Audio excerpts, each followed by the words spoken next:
Halo guys, kembali lagi di Ryusei Anime. Hari ini saya akan membahas masa lalu Russell sebelum memasuki menara.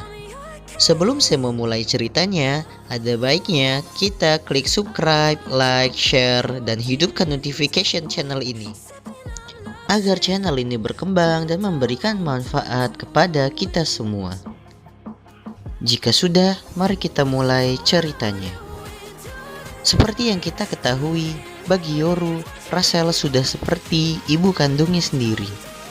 Bahkan di cerita yang ditulis oleh Shiyu, Russell lah yang memberikan nama kepada Yoru. Setelah itu Russell masuk ke dalam menara.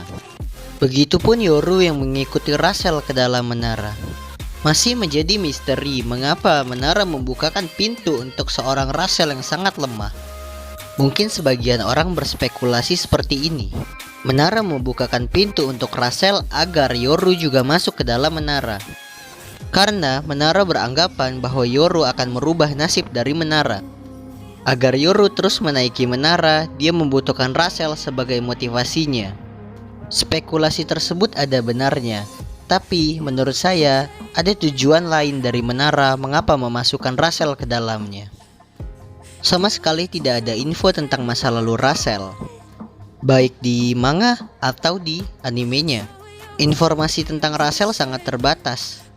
Sepertinya Shiyu memang menyembunyikan informasi tentang Russell agar penggemar dari Tower of God atau Kaminoto bertanya-tanya, siapa sebenarnya Russell? Mengapa dia begitu penting di dalam Tower of God atau Kaminoto? Kemudian saya mencari informasi tentang Russell lebih dalam, sampai saya menemukan salah satu postingan di forum Reddit. Salah satu penggemar Tower of God atau Kaminoto berkomentar seperti ini. Russell adalah anak yang dibuang. Untuk seorang anak penguasa, dia sangatlah lemah. Namun setelah beberapa jam postingan tersebut diunggah, postingan tersebut tidak dapat ditemukan. Setelah saya membaca postingan tersebut, saya berpikir, apakah mungkin Russell adalah anaknya Raja Zahard? Kemungkinan tersebut tidak dapat kita tutupi, karena banyak fakta yang mendukung akan hal tersebut. Fakta yang pertama ialah Zahard selalu mengangkat seorang putri. Mengapa Zahard tidak mengangkat anak laki-laki di dalam kerajaannya? Mungkin saja Zahard berpikir agar menggantikan anaknya yang tidak berguna.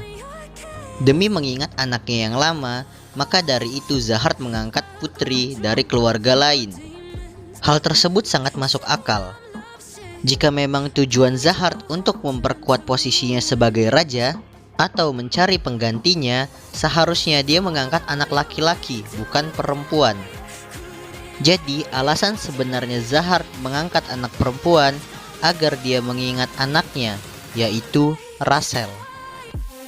Teori tersebut belum cukup membuktikan bahwa Russell adalah anaknya dari Raja Zahard. Namun teori tersebut diperkuat dengan sebuah fakta, yaitu Russell pernah bertemu dengan Arlene.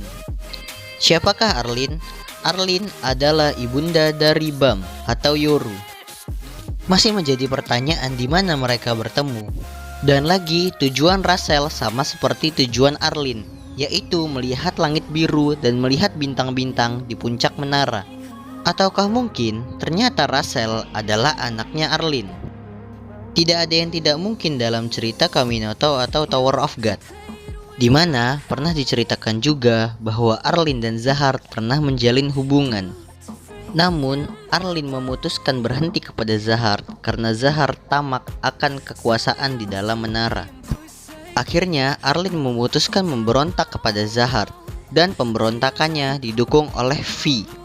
Peperangan tak dapat dihindarkan, 10 keluarga agung mendukung Zahard. Namun, sudah dapat ditebak siapa yang akan menang. Sebenarnya Zahard pernah melamar Arlene, tapi lamaran Zahard ditolak oleh Arlene karena sifat Zahard yang tamak akan kekuasaan palsu. Setelah kejadian perang, Arlene dan V kabur dari Zahard, dan mereka mempunyai keturunan sampai akhirnya Zahard mengetahuinya. Zahard memburu mereka dan membunuh anak mereka. Arlene yang mengalami kejadian tersebut sangat terpukul, hingga akhirnya dia memutuskan untuk bunuh diri. Namun karena perjanjiannya dengan administrator, dia tidak dapat mati. Vi yang mengetahui hal tersebut sangat terpukul. Dia juga akhirnya memutuskan bunuh diri untuk menggantikan Arlin. Karena Vi sebelumnya tidak pernah membuat perjanjian dengan administrator, dia berhasil mati dan malah membuat Arlin semakin terpukul. Kemudian Arlin mencari cara untuk keluar dari menara, dan dia berhasil keluar dari menara. Dia berdoa kepada Tuhan di luar menara untuk mengembalikan anaknya. Doanya tersebut dikabulkan oleh Tuhan di luar menara. Anaknya berhasil hidup kembali. Lalu setelah itu, kemana perginya Arlin? Sudah dapat dipastikan bahwa Arlin mati dengan menukar nyawanya. Bukankah Arlin tidak dapat mati? Ya, dia tidak dapat mati di dalam menara, tapi setelah di luar menara, dia dapat mati. Kita kembali kepada Russell. Di mana Russell bertemu Arlin? Russell bertemu Arlin di luar menara. Arlin kemudian mengetahui bahwa anak pertamanya dibuang oleh Raja Zahar. Setelah itu, Arlin menceritakan semuanya kepada Russell, tujuan Arlin, impian Arlin, dan semuanya. Setelah semuanya, Arlin melakukan perjanjian dengan Tuhan di luar menara dan meminta Russell untuk menjaga Bam. Awalnya memang Russell sangat menyayangi Bam atau Yoru. Tapi semua itu berubah ketika mereka memasuki menara karena Russell berpikir Bam lah yang dipilih Arlin untuk memuncaki menara, bukan dirinya. Itu alasannya Russell sangat membenci Bam. Karena seandainya Bam atau Yoru tidak ada, hanya Russell lah yang dipilih oleh Arlin untuk memuncaki menara dan melanjutkan cita-citanya. Apakah semuanya masuk akal? Mari kita berdiskusi di kolom komentar. Setelah itu, ada fakta lain yang mendukung bahwa Russell adalah anaknya dari Raja Zahar.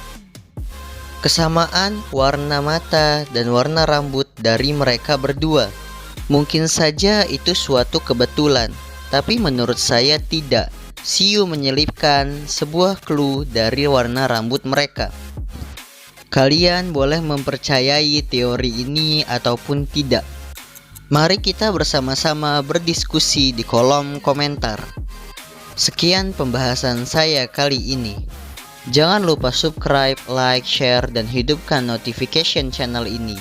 Sampai jumpa kembali di Ryusei Anime, dunianya anime Indonesia.